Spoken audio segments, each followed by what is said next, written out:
So what is up, guys? So today I'm going to do a first-person view of how to tie ISO ring. So when you actually tie, you can actually see what you're supposed to tie. So let's do it. I'm going to use my GoPro because that's like the most realistic first-person type of view. But let's start. So assign some colorful Dollar JB4. Hope you can see it right there. We first need our ISO float. I'm using the $13 one. Too bad it broke. I actually haven't opened this yet, but they say that the more expensive it goes, the more sensitive and the more balanced it gets. So this is the float that we're using. And I'm just going to show you some other floats you can use. This is a pre-tie. You can tie this for a pre. This is a freebie. This is a lot different. You can see this is a freebie as well, and this one's also a freebie. This one's more sensitive, and this is a 0.5. So the smallest you can get, I think, is 4,000. So 4 zeros, if not 3 zeros. There's 4 zeros, 3 zeros, 2 zeros, 1 zero. I think 1B, 2B, 3B, and then it goes up. I'll put it down on the. I'll put it on the video. I think that's how it works. I'm not too sure, but yeah. So this is a ISO float I'm gonna use. It's kind of tiny and cute. The disadvantage of this float is when you cast very far, you won't have visibility on it. So I don't prefer you casting that far. So first, if you have one of these pre-tied jet do, which saves my life a lot, you feed it through from this little divot right here. You should find it. It should be pretty obvious. You grab one of these little tag things out. Oh. Mine's a little bit tight, apparently. It's okay. I think when you get yours, it might be a little bit easier to get off.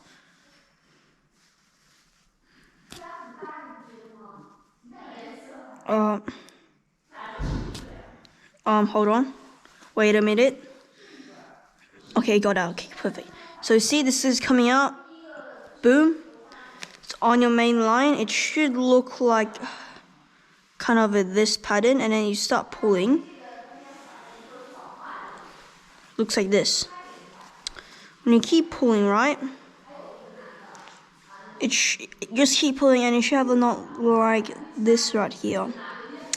Just grab your scissors and snip it off. I don't know how much you want to leave on, but I just your tag on that and a little tag like that.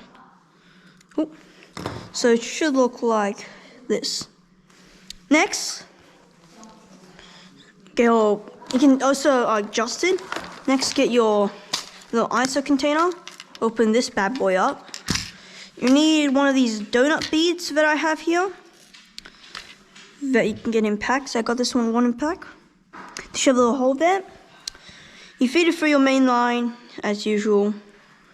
I think you should see a little hole in it, and just feed it through.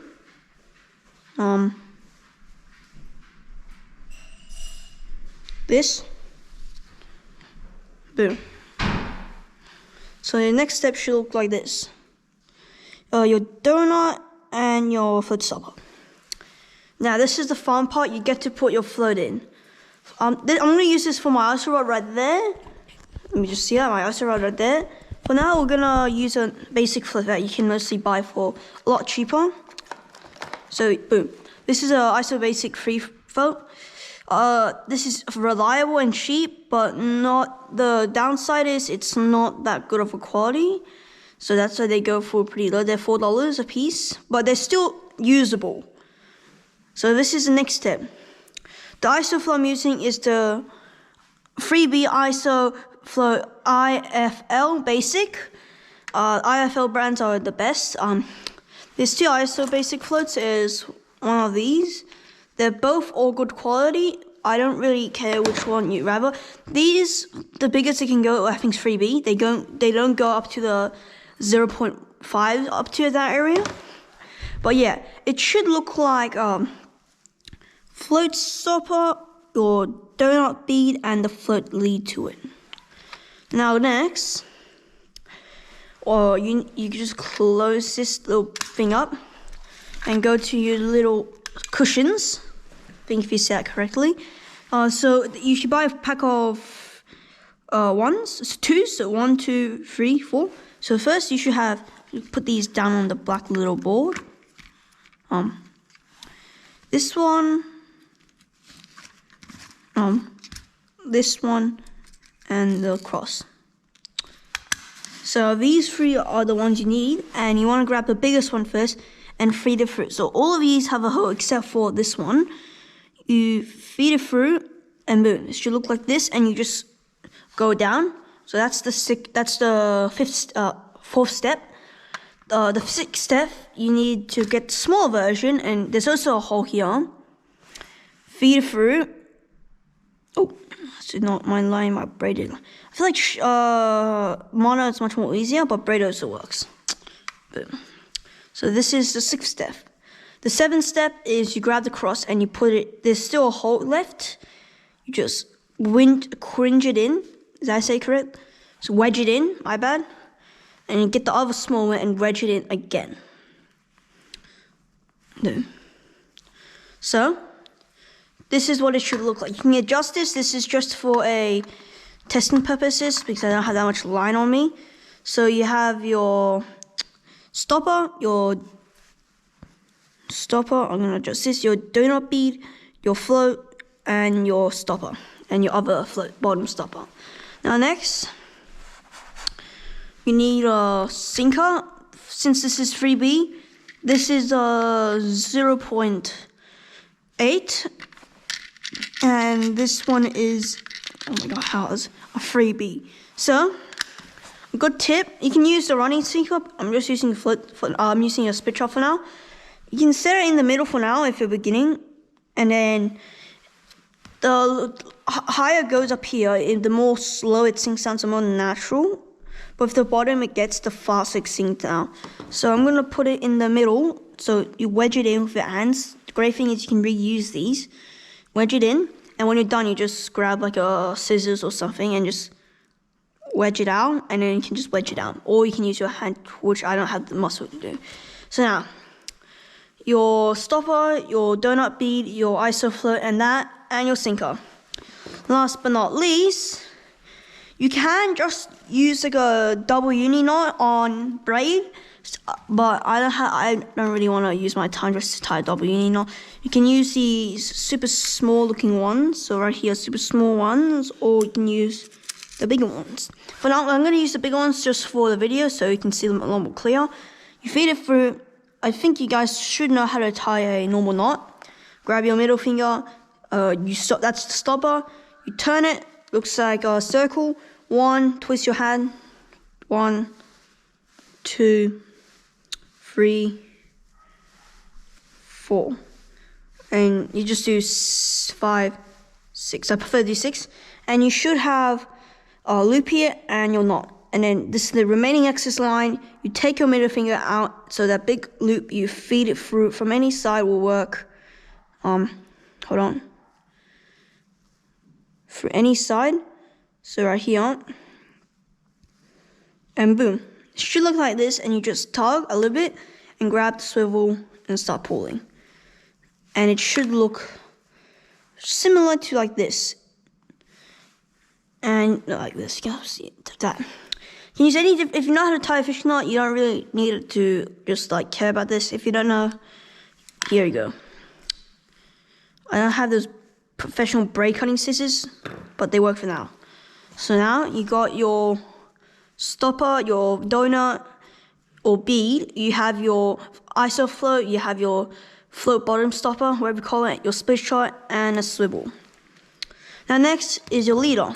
If I go to my messy box, there's some hooks in there. Leader.